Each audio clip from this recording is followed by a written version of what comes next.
Hello বন্ধুরা, বাজার থেকে বেগুন আনায় মেয়ে আবদার করলো বেগুন পোড়া খাবে। তাই ওভেনে গ্যাসটি জ্বালিয়ে দিয়ে বসিয়ে দিলাম একটি বেগুন ও সঙ্গে দুটি টমেটো। ভালো করে পুড়িয়ে নিচ্ছি এবং ঠান্ডা করে নিয়ে জলের সাহায্যে তা খোসা ছাড়িয়ে নিলাম।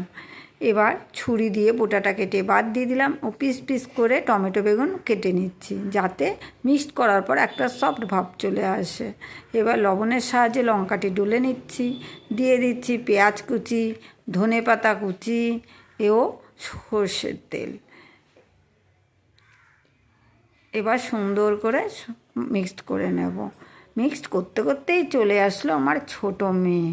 এবার মেয়ের মুখে দিতেই দারুণ হয়েছে মা, আমিও তোমাকে একটু খাইয়ে দেই।